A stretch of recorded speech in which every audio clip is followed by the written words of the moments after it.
झारखंड शैक्षिक अनुसंधान एवं प्रशिक्षण परिषद रांची झारखंड द्वारा JAC board class 11 Sanskrit term 2 या द्वितीय सावधिक परीक्षा वर्ष 2021-22 के लिए यह मॉडल प्रश्न पत्र सेट 2 है। क्लास 11 विषय संस्कृत, पूर्णांक 40 अंक, समय 1.5 घंटे। ये कुछ सामान्य निर्देश हैं जिनको पढ़ लेना है। प्रिय विद्यार्थियों, JAC board class 11 Sanskrit model paper set 1 term 2 exam से संबंधित महत्वपूर्ण वीडियो का लिंक डिस्क्रिप्शन में दिया गया है। वह वीडियो इन स्क्रीन में मिल जाएगी, उसे आप देख सकते हैं। सबसे पहले वीडियो को लाइक करें, अगर चैनल पर नए हैं तो चैनल को सब्सक्राइब करें व बेल नोटिफिकेशन को ऑन कर दें, जिससे वीडियो की नोटिफिकेशन मिलती रहे। नमो नमः, मैं ब्रजेश त्रिपाठी, आप देख रहे हैं संस्कृत व्यूअर्स यूट्यूब चैनल। आइए वीडियो को शुरू करते हैं। खंड क सर्वे प्रश्नाः समानंकाः केचन पंच प्रश्नान् पूर्णवाक्येन उत्तरत्। खंड क में कुल 7 प्रश्न दिए गए हैं। इनमें किन्हीं 5 प्रश्नों के उत्तर आपको देने हैं। आहार विचारः इति पाठः कुतः संकलितः। आहार विचार नामक यह पाठ कहाँ से संकलित है? आहार विचारः इति पाठः चरक संहितायाः संकलितः। अर्थात आहार विचार नामक यह पाठ चरक संहिता नामक ग्रंथ से संकलित है। चरक संहिता यह रचयिता कह। चरक संहिता के रचयिता कौन है? चरक संहिता यह रचयिता चरक मुनि अस्ति। अर्थात चरक संहिता के रचयिता चरक मुनि हैं। पुरुष परीक्षा इति ग्रंथस्य लेखकः कः। पुरुष परीक्षा इस ग्रंथ के लेखक कौन है? पुरुष परीक्षा इति ग्रंथस्य लेखकः विद्यापतिः अस्ति। अर्थात पुरुष परीक्षा नामक ग्रंथ के लेखक विद्यापति जी हैं। अलाउद्दीनः कस्य नगरस्य राजा आसीत्। अलाउद्दीन किस नगर का राजा था? अलाउद्दीनः योगनीपुरस्य नगरस्य राजा आसीत्। अर्थात अलाउद्दीन योगनीपुर नामक नगर का राजा था। अलाउद्दीनः किम नामने सेनानिने अकुप्यत। अलाउद्दीन किस नाम के सेनापति पर क्रोधित हो गया? अलाउद्दीन महिमा शाही नामने सेनानिने अकुप्यत। अर्थात अलाउद्दीन महिमा शाही या मोहम्मद शाह नाम के सेनापति पर क्रोधित हो गया। यत्र लांगलिकः कठिनां भूमिं कर्षति तत्र कः तिष्ठति। जहाँ हल जोतने वाला किसान कठिन भूमि को जोतता है, वहाँ कौन रहता है? यत्र लांगलिकः कठिनां भूमिं कर्षति तत्र ईशः तिष्ठति। अर्थात जहाँ हल जोतने वाला किसान कठिन भूमि को जोतता है, वहाँ ईश्वर रहते हैं। ईशः सलीलकं सृजति। भगवान लीला के साथ किसकी सर्जना करते हैं? ईशः सलीलं भुवं सृजति। भगवान लीला के साथ जगत की सर्जना करते हैं। खंड ख सर्वे प्रश्नाः समानंकाः केचन पंचैव उत्तरत्। इस खंड में भी आपको कुल 7 प्रश्न दिए जाएंगे, जिनमें किन्हीं 5 प्रश्नों के उत्तर आपको देने हैं। निर्देशानुसारम रूपम लिखत। निर्देश के अनुसार रूप लिखें। भू धातु लिट लकार प्रथम पुरुष एक वचने। अर्थात भू धातु का लिट लकार प्रथम पुरुष एक वचन में रूप होगा भविष्यति। पठ धातु लंग लकार मध्यम पुरुष एक वचने। अर्थात पठ धातु का लंग लकार मध्यम पुरुष एक वचन का रूप होगा अपठः। गम धातु लट लकार उत्तम पुरुष द्विवचने। अर्थात गम धातु का लट लकार उत्तम पुरुष द्विवचन का रूप होगा गच्छावः। उचितैः क्रियापदैः रिक्त स्थानानि पूरयत। उचित क्रियापदों से रिक्त स्थान की पूर्ति करें। अहम चलचित्रम रिक्त स्थान कोष्ठक में दिया गया है पश्यामि पश्यति। यहाँ कर्ता अहम उत्तम पुरुष एक वचनांत है, अतः क्रिया भी उत्तम पुरुष एक वचन की होगी और हो जाएगा रिक्त स्थान में पश्यामि। वाक्य बन जाएगा अहम चलचित्रम पश्यामि। रामः वनम रिक्त स्थान कोष्ठक में दिया गया है अगच्छन् अगच्छत। यहाँ कर्ता रामः एक वचन का है, तो क्रिया भी एक वचनांत होगी, इसलिए यहाँ पर रिक्त स्थान में हो जाएगा अगच्छत। वाक्य बन जाएगा रामः वनम अगच्छत। भारतस्य राजधानी नव दिल्ली रिक्त स्थान विकल्प दिया गया है संति या अस्ति, तो राजधानी नव दिल्ली एक है, इसलिए यहाँ पे हम लिख देंगे अस्ति। वाक्य हो जाएगा भारतस्य राजधानी नव दिल्ली अस्ति।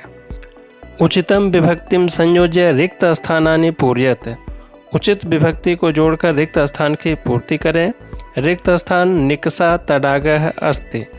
कोष्ठक में दिया गया है विद्यालय में अभितः परितः समया निकषा हा प्रतियोगे अपि सूत्र से निकषा के योग में विद्यालय में द्वितीय विभक्ति होकर शब्द हो जाएगा विद्यालयम, वाक्य हो जाएगा विद्यालयम निकषा तडागः अस्ति।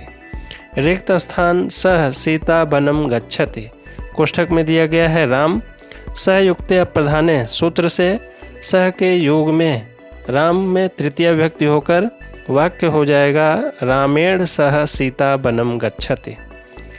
अगला वाक्य रिक्त स्थान नमः। कोष्ठक में दिया गया है कृष्ण, सूत्र है नमः स्वस्ति स्वाहा स्वधा अलम वसट योगाच्च। इस सूत्र से नमः के योग में कृष्ण में चतुर्थी विभक्ति होकर कृष्णाय हो जाएगा और वाक्य हो जाएगा कृष्णाय नमः। यथा निर्देशम पद परिचयम लिखत। जैसा निर्देश है उसी अनुसार परिचय लिखें। जैसे अपठत लंग लकार प्रथम पुरुष एक वचनम, गमिष्यति लिट लकार प्रथम पुरुष एक वचनम, पश्यतु लोट लकार प्रथम पुरुष एक वचनम। अधोलिखितानां पदानां वाक्येषु प्रयोगम कुरुत। निम्नलिखित पदों का वाक्य में प्रयोग कीजिए। विद्यालयः मम विद्यालयः ग्रामे अस्ति। जलम अथवा जलम शुद्धम अस्ति। वृक्षः एषः वृक्षः विशालः अस्ति। अधोलिखितानां पदानां पर्याय पदम लिखत। निम्नलिखित पदों के पर्यायवाची शब्द लिखें। पिता, इसका हम पर्यायवाची शब्द जनकः तातः, इनमें कोई भी एक लिख सकते हैं। पुष्पम, इसका कुसुमम सुमनम, इसका कोई भी एक पर्यायवाची शब्द हम लिख सकते हैं। जलम नीरम तोयम, कोई भी हम इस तरह का अन्य भी शब्द हम कोई एक लिख सकते हैं। अधोलिखितानां पदानां विलोम पदम लिखत। निम्नलिखित पदों के विलोम पद लिखें। दिनम रात्रिम, सुखम दुखम, हानि लाभः। खंड ग सर्वे प्रश्नाः समानांकाः केषाञ्चित् त्रयाणामेव उत्तरोल्लेख्यः। खंड ग में कुल 5 प्रश्न दिए गए हैं। यहाँ पे केवल 3 प्रश्नों के उत्तर आपको देने हैं। अधोलिखितम गद्यांशम पठित्वा तद आधारितान प्रश्नान उत्तरत। निम्नलिखित गद्यांश को पढ़कर उस पर आधारित प्रश्नों के उत्तर दीजिए। एक बार इस गद्यांश को ध्यान से पढ़ लेना है। आइए हम प्रश्नोत्तर देखते हैं। एक पदेन उत्तरत।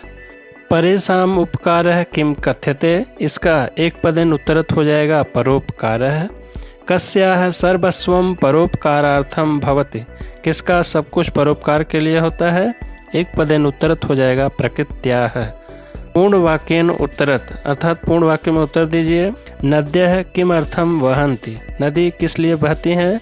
नद्यः परोपकारार्थम एव वहन्ति। नदियाँ केवल परोपकार के लिए ही बहती हैं। अस्माभिः कस्मै प्रयत्नीयः।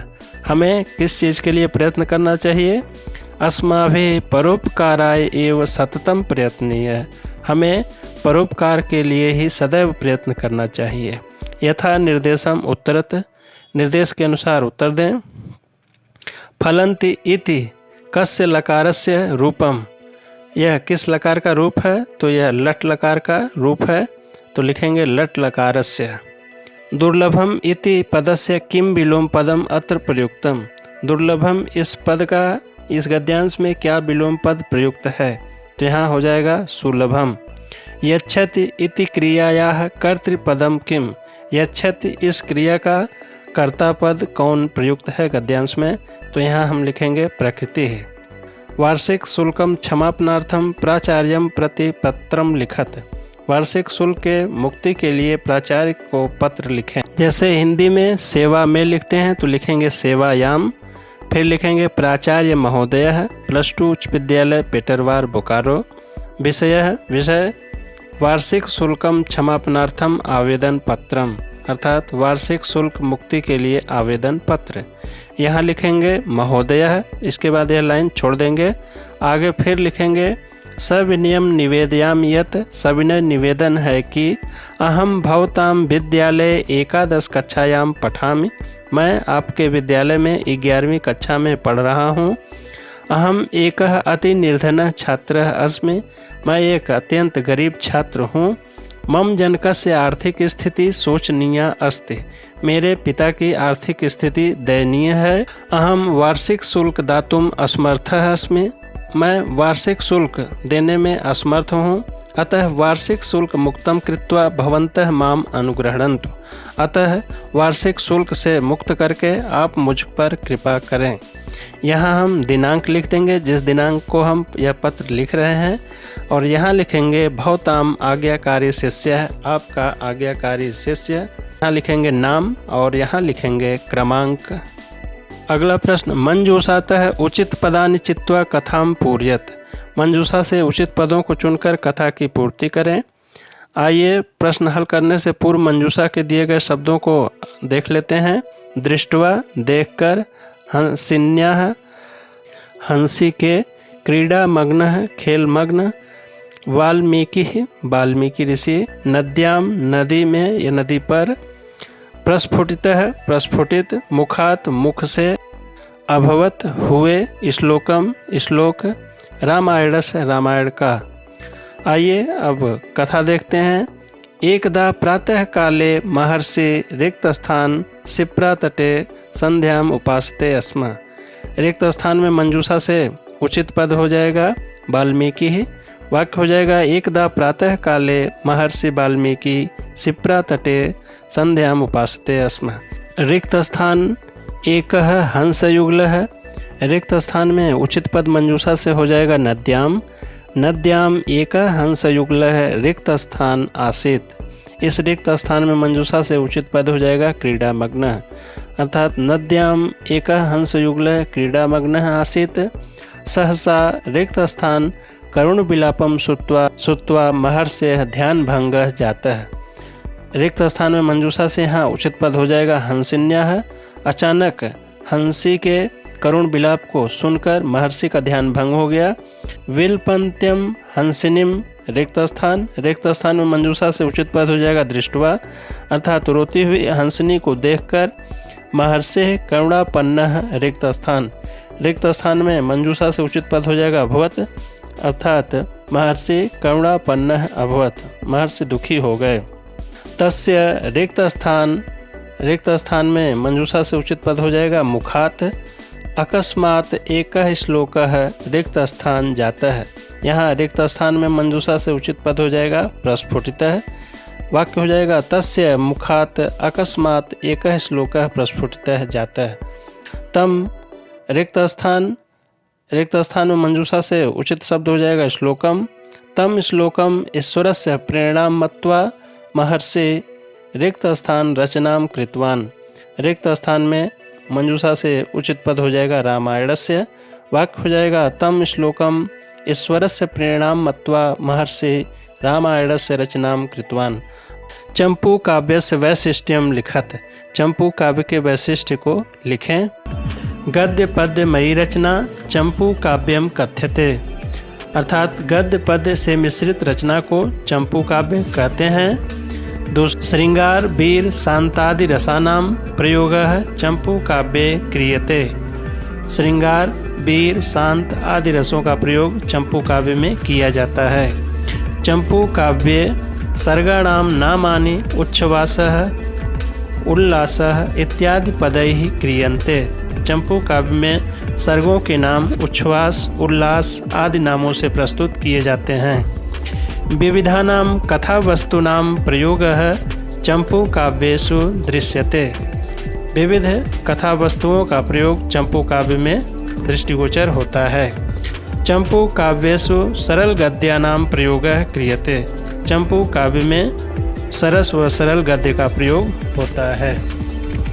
त्रिविक्रम भट्ट का नल चंपू व मदालसा चंपू, सोमदेव सूरीकृत यशस्तिलक चंपू, अनंत भट्टकृत भारत चंपू, महाराज भोजकृत रामायण चंपू, श्री कृष्ण कृत पारिजात हरण चंपू आदि कुछ प्रमुख चंपू काव्य ग्रंथ हैं। अधोलिखिता नाम लेखका नाम नामानि लिखत। निम्नलिखित लेखकों के नाम लिखें। मृच्छकटिकम, इसके लेखक हैं शूद्रकः। रामायणम, इसके लेखक वाल्मीकि। जातकमाला, इसके लेखक आर्यशूरः। रघुवंश महाकाव्यम के लेखक कालिदासः। नीति शतकम के लेखक भर्तृहरि। वीडियो अच्छा लगा तो चैनल को लाइक करें, सब्सक्राइब करें और बेल आइकन को जरूर प्रेस कर दें। शुभम भूयात्। पुनर्मिलामः। धन्यवाद।